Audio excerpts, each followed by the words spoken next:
BA सेकंडचे विद्यार्थी तुमचं स्वागत. काल आपण राष्ट्रवादाच्या उदयाची कारणं आणि राष्ट्रवाद म्हणजे काय हे आपण पाहिलं. आज आपण काँग्रेसची स्थापना आणि मवाळांचं कार्य या विषयावरती पाहू. तर 19व्या शतकाच्या उत्तरार्धामध्ये राष्ट्रवादाचा विकास भारतामध्ये होऊ लागला हे आपण काल पाहिलं. आणि मग यानंतर भारतामधील विविध सुशिक्षित असे समविचारी जे लोक आहेत की ज्यांचं या देशाच्या कल्याणासाठी या लोकांचं एक मत होतं, असे विविध प्रांतातील लोक जे आहेत ते आपण एकत्र यावं, आपली एक संस्था स्थापन करावी आणि देशहिताच्या विषयावरती आपण चर्चा करावी असं या लोकांना वाटू लागलं. अर्थात हे थोडंसं तुकड्या तुकड्यानं होत होतं, म्हणजे विविध प्रांतामध्ये या गोष्टी होत होत्या, यांच्यामध्ये एक वाक्यता नव्हती. जसं बंगालमध्ये आपण जर विचार केला तर बंगालमध्ये राजा राममोहन राय यांच्या प्रयत्नातूनच 1839 साली वंग भाषा प्रकाशिका सभा ही संस्था स्थापन झाली. त्यानंतर मग लँड होल्डर्स असोसिएशन, त्यानंतर ब्रिटिश इंडियन असोसिएशन, अशा विविध संस्था बंगालमध्ये या समविचारी लोकांनी निर्माण करायला सुरुवात केली. आणि त्यानंतर मग सुरेंद्रनाथ बॅनर्जी आपल्याला या ठिकाणी दिसतात. ते 26 जुलै 1876 मध्ये इंडियन असोसिएशन नावाची संस्था स्थापन करतात आणि बंगालमधील सुशिक्षितांमध्ये राष्ट्रवादी भावना जागृत करण्यास ते सुरुवात करतात. जसं बंगालमध्ये तसं मुंबईमध्येही या ठिकाणी सुरू झालं. 1848 मध्ये एल्फिस्टन महाविद्यालयामध्ये students literary and scientific association ही संस्था स्थापन झाली आणि इथं सुशिक्षित एकत्र येऊ लागले, देशविषयक चर्चा करू लागले. त्यानंतर मग बॉम्बे असोसिएशन स्थापन झाली, मुंबई प्रेसिडेन्सी असोसिएशन या ठिकाणी स्थापन झाली. पण मुंबई इलाख्यातली सगळ्यात महत्त्वाची संस्था म्हणजे पुण्यामध्ये 1867 या साली गणेश वासुदेव जोशी किंवा सार्वजनिक काका यांनी स्थापन केलेली जी सार्वजनिक सभा होती, ही संस्था महत्त्वाची होती. त्यानंतर मद्रासमध्ये सुद्धा अशा हालचाली चालू होत होत्या. या ठिकाणी मद्रास नेटिव्ह असोसिएशनची स्थापना झाली.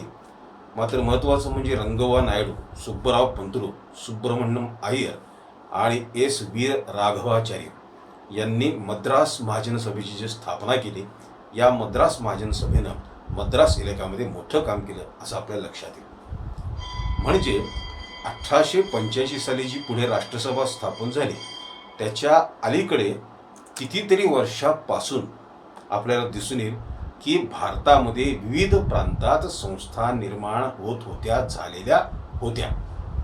ओके, देशहितासाठी समविचारी लोकांनी एकत्र आलं पाहिजे, देशहितविषयक चर्चा केली पाहिजे, हा मुद्दा आता जवळपास सर्व सुशिक्षितांना आता पटू लागलेला होता आणि ते एकत्र येण्यात संस्था निर्माण होण्याची प्रक्रिया चालू झाली होती, हे या ठिकाणी तुम्ही लक्षात घेतलं पाहिजे. आणि मग आपण पुढच्या टप्प्याकडे वळतो, ते म्हणजे राष्ट्रीय काँग्रेसची स्थापना किंवा राष्ट्रसभेची स्थापना. याला INC असं म्हणलं जातं किंवा इंडियन नॅशनल काँग्रेस असं या ठिकाणी म्हणलं जातं. ठीक आहे. 28 डिसेंबर 1885 साली ही संस्था स्थापन झाली. इथंपर्यंतचा थोडासा आपण एक प्रवास बघू जो मुद्दाम महत्त्वाचा आहे. आपल्याला हे माहीत आहे की कलकत्त्याला सुरेंद्रनाथ बॅनर्जी यांनी 1876लाच इंडियन असोसिएशन नावाची ही एक संस्था स्थापन केलेली होती. पण त्यांना हे साल लक्षात ठेवा बरं का, हे आहे 1876. हे मी मुद्दामून सांगतोय का, त्याचं कारण नंतर कळेल तुम्हाला. आणि त्यानंतर त्यांना असं वाटू लागलं की बंगालमध्ये काही मद्रासमध्ये आहेत, काही मुंबई इलाख्यात आहेत, अशा विविध ठिकाणी अशा संस्था तुटक तुटक निर्माण करण्यापेक्षा संपूर्ण भारतभर राष्ट्रव्यापी अशी एकच संघटना आपल्याला स्थापन करता येईल काय, याचा ते विचार करू लागले. आणि यासाठी त्यांनी भारतभर दौरा केला. सुरेंद्रनाथ बॅनर्जींना लक्षात आलं की हे होऊ शकतं आणि त्यानुसार 1883 मध्ये कलकत्ता इथं इंडियन नॅशनल कॉन्फरन्स यांनी भरवली आणि जवळजवळ 100 प्रतिनिधी संपूर्ण भारतातून या ठिकाणी आलेले होते. हे घडलं होतं 1883 साली. आणि यावेळीच याच्यातूनच एक राष्ट्रीय संसद निर्माण होईल असा विश्वास इथे निर्माण झालेला आपल्याला दिसून येतो. ठीक आहे. पुढे दरम्यान ॲलन ॲक्टिव्हिस ह्यूम हा एक सनदी अधिकारी होता आणि यानं त्यावेळचे गव्हर्नर जनरल लॉर्ड डफरिन यांच्या मनामध्ये एक कल्पना त्यानं सांगितली. ती म्हणजे अशी होती की 1857चा उठाव जरी संपलेला असला तरी भारतामध्ये असंतोष, ब्रिटिश सरकारच्या विरुद्ध असंतोष हा कायम आहे. विशेषतः नवीन शिकलेली जी सुशिक्षितांची पिढी आहे ते अत्यंत अस्वस्थ आहेत, असंतुष्ट आहेत. त्यामुळं यांच्या असंतोषाला एक वाट फुटावी. जसं प्रेशर कुकरमध्ये असतं ना सेफ्टी वॉल्व, सुरक्षा झडप, तशाच प्रकारे यांना एक व्यासपीठ निर्माण जर करून दिलं तर त्या ठिकाणी हे लोक चर्चा करतील आणि आपला असंतोष याद्वारे त्यांचा मुक्त होईल. अशा पद्धतीची कल्पना त्याने लॉर्ड डफरिनला सांगितली, त्याने मान्यता दिली आणि मग ह्यूमनं या ठिकाणी पुढाकार घेऊन या ठिकाणी राष्ट्रीय काँग्रेसची स्थापना करावी असं भारतीय नेत्यांना त्यानं सुचवलं. भारतीय नेते तयार झाले आणि यातून 28 डिसेंबर 1885 रोजी मुंबईमध्ये सर गोकुळदास तेजपाल संस्कृत महाविद्यालयामध्ये काँग्रेसची स्थापना झाली. अध्यक्ष होते व्योमेशचंद्र बॅनर्जी आणि सेक्रेटरी होते ए.ओ. ह्यूम. यावेळी भारतातून 72 प्रतिनिधी या ठिकाणी आलेले होते. या काँग्रेसचं ध्येय असं होतं की विविध प्रांतातील राष्ट्रवादी विचारसरणीचे लोक जे आहेत, सुशिक्षित आहेत, त्यांना एकत्र बोलवणे, सर्व भेदाभेद दूर करणं, राष्ट्रीय एकात्मता ही समोर ठेवणं, राष्ट्रहिताच्या विविध प्रश्नावरती चर्चा घडवून आणणं, इंग्रजांच्या न्यायबुद्धीवर विश्वास ठेवणं आणि सनदशीर मार्गानं मागण्या मांडणं, जेवढ्या मागण्या मंजूर होतील तेवढ्या पदरात पाडणं, मग पुढच्या मागण्यासाठी पुन्हा अर्ज करणं किंवा सनदशीर करणं आणि देश विकासासाठी इंग्रजांना सहकार्य करणं, असं ध्येय यांचं आपल्याला या ठिकाणी दिसून येतं. आणि त्यानुसार मग यांचं प्रयत्न चालू होता. अर्थात यांच्या या पहिल्याच अधिवेशनामध्ये या लोकांनी एक जे ठराव पास केलेले होते, हे ठराव तुम्हाला लक्षात घेणं फार आवश्यक आहे. बघा बरं, हे ठराव काय होते.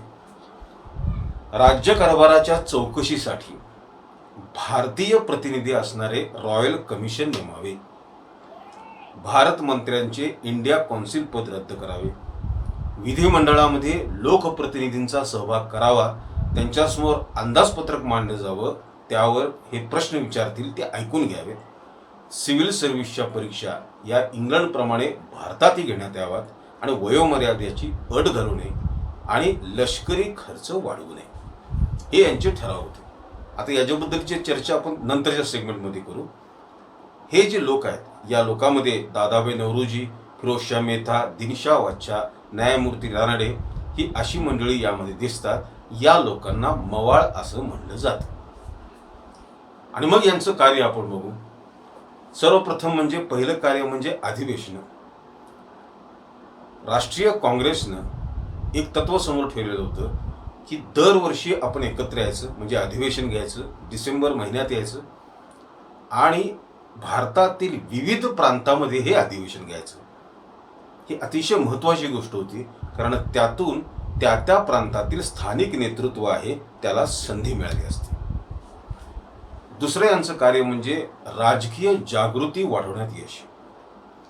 तो जो भारत देश त्यावेळी होता, या भारतासमोर राष्ट्रवाद, लोकशाही, समता, पुरोगामित्व, उदारमतवाद, उपयुक्ततावाद अशा कुठल्याही कल्पनाचा गंध नव्हता. साधं चर्चेसाठी आपण एकत्र आलं पाहिजे ही कल्पना सुद्धा आपल्याला नवीन होती. त्यामुळं मवाळांनी पहिलं काम घेतलं ते म्हणजे लोकशिक्षणाचं. आपल्या प्रश्नांसाठी संघटित कसं व्हावं, बैठका कशा घ्याव्यात, त्यावर चर्चा विविध अंगी कशी घडवून यावी, त्याचं ठराव कसे करावेत, ते ठराव सरकारसमोर कशा पद्धतीने मांडावेत, ह्या सगळ्या पद्धतीचं लोकशिक्षण देणं हे गरजेचं होतं. आणि या पद्धतीबरोबरच राष्ट्रवाद, देशप्रेम, भारत देशाचं दारिद्र्य, त्याची कारणं अशी चर्चा घडवून आणणं पण गरजेचं होतं. आणि हे मवाळांनी या ठिकाणी केलं. म्हणजे राजकीय जागृती घडवून आणण्याचं यांनी काम केलं. याच्यातूनच राष्ट्रवादी अनेक नेतृत्व पुढे निर्माण व्हायला सुरुवात झालेली आपल्याला या ठिकाणी दिसते. हे दरवर्षी निरनिराळ्या प्रांतामध्ये हे लोक अधिवेशन घेत असल्यामुळं स्थानिक नेतृत्वांना संधी मिळालीच. शिवाय प्रत्येक प्रांतामध्ये या अधिवेशनामध्ये ज्या चर्चा होत या चर्चावरून प्रत्येक प्रांतातील लोकांना कळून लागलं की आपल्या प्रांतीय प्रश्नांपेक्षा सगळ्यात महत्त्वाचा प्रश्न आहे तो म्हणजे ब्रिटिशांचं वसाहतवादी धोरण आणि त्यामुळं आपल्याला आलेलं दारिद्र्य. या एकाच प्रश्नावरती सर्व भारतामध्ये राजकीय जागृती घडवायला सुरुवात केली, ती या मवाळांनी केली. त्यानंतरचा मुद्दा म्हणजे की राजकीय, सामाजिक आणि आर्थिक अशा मागण्या त्यांनी मांडल्या. तर मवाळांनी राष्ट्रसभेत फक्त राजकीय प्रश्नांची चर्चा केलेली आपल्याला दिसत नाही, तर वेगवेगळे प्रश्न त्यांनी समोर मांडलेले दिसतात. जसे सुशिक्षितांच्या बेकारीचा प्रश्न, उच्च पदासाठी कोणते निकष असले पाहिजेत आणि भारतीय लोकांना यात संधी मिळावी, भेदभाव होऊ नये, स्थानिक स्वराज्य संस्थाच्या लोकप्रतिनिधित्वाचा प्रश्न, सहकारी बँका, वंशभेदाचा प्रश्न, दुष्काळग्रस्तांचा प्रश्न, शिक्षण, अशा विविध प्रश्नावरती चर्चा या ठिकाणी घडवून आणल्या. याशिवाय मवाळांनी परदेशातील भारतीय प्रश्नांकडे पण लक्ष दिलेलं आहे. लक्षात 1894च्या पहिल्या अधिवेशनामध्ये त्यांनी आफ्रिकेमध्ये भारतीय मजुरांवरती किंवा लोकांवर होणारा वंशवाद आणि त्यामुळे होणारा अन्याय याला वाचा फोडला, तसा ठराव मांडला. आणि मग पुढे प्रत्येक अधिवेशनामध्ये या आफ्रिकेतील विषयावरती चर्चा होऊ लागली. यातून राष्ट्रसभेचं एक मानवतावादी आणि बंधुत्ववादी असं स्वरूप, अशी इमेज या ठिकाणी निर्माण झाली. म्हणून आफ्रिकेतील मजूर दरवर्षी राष्ट्रसभेला वर्गणी पाठवायचे असं आपल्या लक्षात येईल. जे काही भारतामधील धोरण व्हायचं हे सर्व धोरण इंग्लंडमध्ये ठरायचं. त्यामुळे इंग्लंडमध्ये सुद्धा भारतीय प्रश्नांचं खरं स्वरूप मांडण्याची गरज होती आणि मवाळांनी हे कार्य केलं. तिथे वेगवेगळ्या संघटना त्यांनी त्या ठिकाणी बांधल्या, जसे इंडियन पार्लमेंटरी कमिटी वगैरे, आणि अशा वेगवेगळ्या संस्था त्या ठिकाणी उभ्या केल्या. त्यामध्ये ब्रिटिश लोकांना पण सभासद करून घेतलं आणि भारतीय प्रश्नांचं खरं स्वरूप हे खुद्द इंग्लंडमध्ये मांडायला सुरुवात केली. इंडिया हे एक वर्तमानपत्रक सुरू केलं आणि त्याद्वारे प्रबोधन चालू केलं. हे मवाळांचं कार्य सर्वसाधारणतः पुढे जे जहाल आले त्यांनी मवाळांच्यावरती बरीच टीका केली. ते स्वामीनिष्ठ होते, ते ब्रिटिशनिष्ठ होते वगैरे वगैरे अशा पद्धतीनं. पण आपण जर मूल्यमापन केलं तर आपल्याला तसं दिसत नाही. पहा बरं, मगाशी मी तुम्हाला मवाळांच्या पहिल्याच अधिवेशनातील ठराव वाचून दाखवले. या ठरावातून आपल्याला काय लक्षात येते बघा. या ठरावात त्यांनी स्पष्टपणे असं मांडलेलं होतं की भारतामधील राज्यकारभार हा संशयास्पद आहे, त्यामुळं या राज्यकारभाराची चौकशी करण्यात यावी आणि ब्रिटिशांवरती विश्वास नसल्यानं, हे कंसात असते अर्थात, तर भारतीय प्रतिनिधींचा यात समावेश करावा. तर मला सांगा, ब्रिटिशनिष्ठ जर मवाळ असते तर हे वाक्य त्यांनी घातलं असतं? तर नाही. ठीक आहे. त्यानंतर पहा, भारत मंत्र्याचं इंडिया कौन्सिल रद्द करावं. भारत मंत्री राहत होता इंग्लंडमध्ये, त्याचं इंडिया कौन्सिल ऑफिस होतं इंग्लंडमध्ये आणि पगार मात्र भारतातून जायचा, पेन्शन मात्र भारतातून जायची. त्यामुळे एक प्रकारचं भारताचं आर्थिक एक प्रकारे निस्सारण किंवा ड्रेनेजच आहे ना.